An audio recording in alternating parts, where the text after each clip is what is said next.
Atom is one of the smallest particles in the world and it consists of nuclear and electrons. The nuclear locates at the center of the atom and the electron moves around the nuclear. The electron moves in orbit and we call that orbit energy level. The lower energy level has low energy and the higher energy level has much energy than the lower one.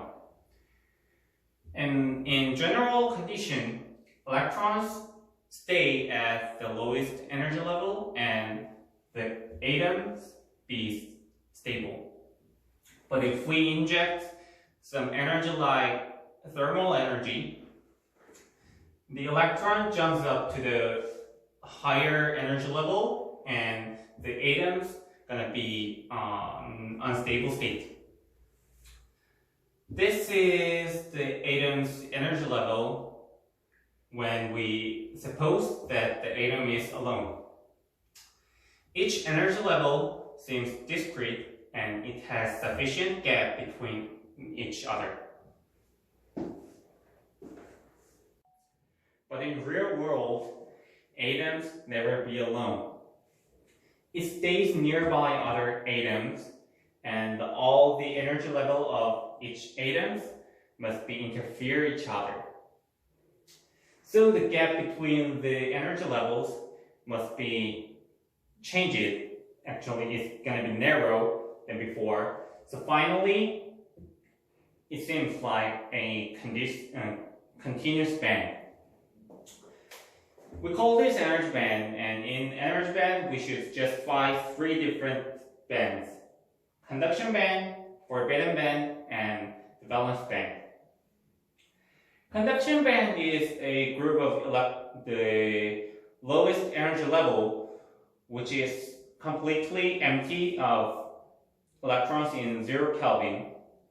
And the valence band is a group of the highest energy level, which is fully occupied with the electrons in 0 Kelvin.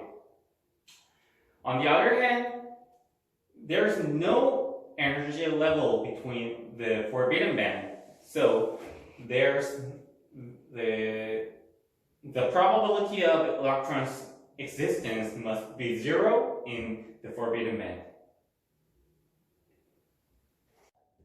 This graph is about the probability of electrons' existence in different conditions. The energy band is justified in the 0 Kelvin, so the graph of the energy band must be expressed in red line. The 0 as a 0 probability at the conduction band edge and 1 probability at the valence band edge.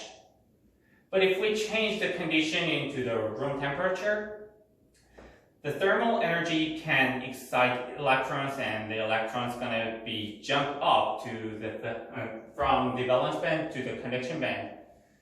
So the graph in room temperature must be expressed in this blue line. We call it Fermi-Dirac distribution. And with this information, we can find the carrier concentration. To find carrier concentration, we should multiply Fermi-Dirac distribution to the density of states, and the density of states in this formula means the space of the electrons and space in the energy level which the electrons can get in. So if we get the carrier concentration by this formula, we can express it to this graph.